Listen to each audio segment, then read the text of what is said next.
Good morning class. Shri Deeptan Chaudhary महाविद्यालय से मैं आज आपके सामने बीए थर्ड ईयर में हमारा टॉपिक है एकजुटता यानी कि कोहेसिवनेस। ठीक है, तो क्या कोहेसिवनेस मतलब एक छोटा समूह मान लो जिसमें कुछ ही लोग होते हैं। ठीक, कम लोगों की संख्या के आधार पर जब समूह बनता है तो उसे हम एकजुटता कह सकते हैं। ठीक, तो एकजुटता में अगर कुछ पॉइंट देखें कि एकजुटता होती क्या है तो कुछ पॉइंट आपके सामने है। फर्स्ट पॉइंट है एक लक्ष्य और समान मांग, यानी कि जब भी कोई बहुत सारे लोग किसी एक जगह एक उद्देश्य के लिए एकत्रित होते हैं तो उनका लक्ष्य एक ही होता है। उसी लक्ष्य को पूरा करने के लिए वो एक जगह पर एक समय पर एकत्रित होते हैं और जितने सदस्य उस समूह में होते हैं उन सभी लोगों के लिए जो नियम होते हैं उस समूह के वो सभी के लिए बराबर होते हैं। किसी के लिए भी मानक में बदलाव नहीं किया जाता है। ठीक है, अगर किसी व्यक्ति को समूह नहीं सही लग रहा है तो समूह से हट जाए। ठीक, लेकिन समूह के नियम किसी के लिए नहीं बदले जाएंगे। नेक्स्ट है अंतःक्रिया व संचार। तो जब भी समूह में लोग रहते हैं तो आप जानते हो लोगों का स्वभाव होता है बातचीत करना। ठीक है, एक दूसरे से अपने विचारों का आदान प्रदान करना, एक दूसरे के बारे में जानना। तो अगर प्रोफेशनल समूह है तो प्रोफेशनली भी एक दूसरे के बारे में जानते हैं, लेकिन अगर प्रोफेशनल समूह है तो प्रोफेशनली वो एक दूसरे के वर्क प्रोसीजर के बारे में, वर्क टाइप के बारे में, वर्क प्रोसेस के बारे में, एक दूसरे के इंटरेस्ट एरिया के बारे में जानना पसंद करते हैं और उससे उनको भी सीखने को मिलता है। ठीक, तो जब भी ट्रेनिंग वगैरह होती है तो उससे उनके सब्जेक्ट मटेरियल की नॉलेज उनको दी जाती है। तो अंतःक्रिया करेंगे तभी तो नॉलेज मिलेगी।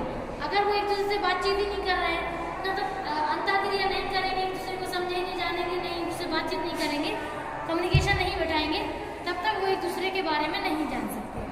नेक्स्ट है समूह में सदस्यों की संख्या कम। तो ऑब्वियसली अगर बड़ा समूह होता तो कोहेसिवनेस थोड़ी ना होती। मतलब ये ऐसे समूह होते हैं जो कम सदस्यों की संख्या के साथ बनते हैं।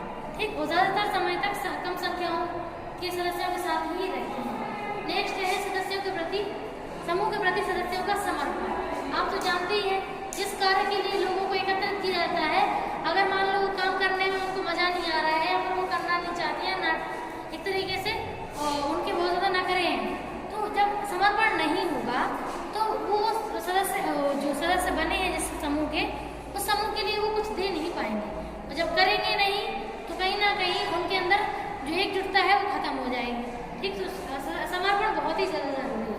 ठीक, नेक्स्ट है बाहरी खतरे पर सदस्य एकजुट। आप तो जानते हैं जितने भी लोग एक समूह में वर्क करते हैं, जब तक उनको ऐसा लग रहा है कि एक दूसरे से नहीं बन रहे तब तक तो ठीक है, लेकिन जैसे उनको ऐसा लगता है कि बाहरी समूह मतलब कुछ अन्य लोग उनके समूह को प्रभावित करना चाहते हैं तो ये सुनते ही कहीं ना कहीं उनके मन में या मस्तिष्क में एकजुटता वाला भाव आ जाता है।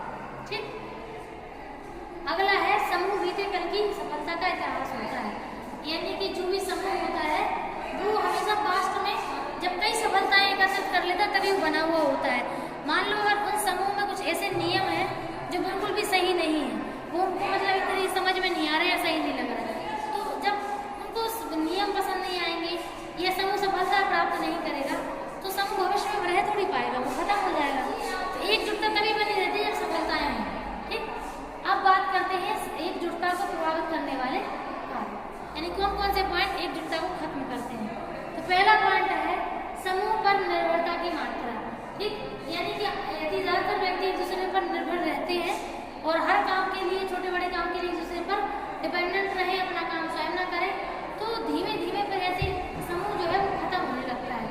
क्योंकि कहीं ना कहीं व्यक्ति को ये अच्छा थोड़ा ना लगता है कि जैसे हर पर्सन इंडिपेंडेंट है तो एक दूसरे पर प्रभावित जो निर्भर होने की जरूरत है, आई थिंक वो नीड नहीं होती निर्भर होने की। और अगर आप निर्भर ज़्यादा रहोगे तो जिस पर निर्भरता बनी हुई है उसका फिर मन हटने लगता है समूह से। ठीक, नेक्स्ट है समूह का आकार। ठीक, तो समूह का आकार जितना बड़ा होता है उतना समूह के बीच के लोगों में अंतःक्रिया कम हो पाती है, एक दूसरे से बातचीत, एक दूसरे से मेलजोल और एक दूसरे से संचार है वो कम ही हो पाता है। जब संचार और अंतःक्रिया कम हो पाती है तो फिर उनके बीच में जो एकजुटता है वो भी खत्म होने लगती है। ठीक, इसीलिए सदस्यों की संख्या अगर कम है तो मिलते रहेंगे एक दूसरे से, अंतःक्रिया भी होती रहेगी। लेकिन अगर अंतःक्रिया लंबे समय तक नहीं हो पा रही क्योंकि समूह का आकार बड़ा है तो उससे एकजुटता खत्म होने के आसार बहुत अधिक होते हैं। नेक्स्ट है समजातीयता और अस्थायी समस्या। समजातीयता का मतलब होता है कि एक समूह के व्यक्ति किसी एक उद्देश्य और एक रुचि के अनुसार एक जगह एकत्रित हो। ठीक है, अगर रुचि सभी लोगों की अलग अलग है तो वो एक जगह थोड़ी ना इकट्ठे होंगे। तो समजातीय का मतलब है एक जाति के लोग जाति का होना से ही उनके बीच में एकजुटता होती है। अगर समजातीयता नहीं होगी या स्थायी सदस्यता नहीं होगी उनकी उस समूह में, तो एकजुटता भी नहीं होगी। ठीक, नेक्स्ट है समूह की स्थिति। ठीक, तो समूह की स्थिति क्या होती है, यानी कि जो ग्रुप है, ग्रुप की कंडीशन क्या है वास्तव में। अगर एक दूसरे के प्रति अंतरक्रिया करने के पॉइंट उनमें होंगे तो समजातीयता और स्थायी सदस्यता जो होती है, सॉरी समूह की स्थिति, तो अगर समूह की स्थिति सही है, मान लीजिए हेल्दी ग्रुप है और उनके बीच में ऐसे कोई दिक्कतें हो नहीं रही हैं, ठीक है, मनमुटाव है भी नहीं, तो समूह में जो एकजुटता है वो अत्यधिक समय तक बनी रहती है। नेक्स्ट है समूह प्रतिष्ठा। तो समूह प्रतिष्ठा की अगर हम बात करें तो मान के चलो समूह के जो लोग हैं वो एक दूसरे से बाकायदा रेपुटेटेड फॉर्म में एक दूसरे से जुड़े हुए हैं, एक दूसरे की हर बात को समझने की कोशिश करते हैं और उनकी हर चीज़ को सॉल्यूट करने की कोशिश करते हैं, तो एकजुटता रहेगी। अगर मान लीजिए एक दूसरे से मतलब ही नहीं है उनको, ठीक है, और समूह में एक दूसरे के प्रति कोई प्रतिष्ठा, उनकी कोई वैल्यू नहीं है, तो समूह जल्दी खत्म हो सकता है। नेक्स्ट है समूह नेतृत्व। जो नेतृत्व करता है एक समूह का वो लीडर कहलाता है।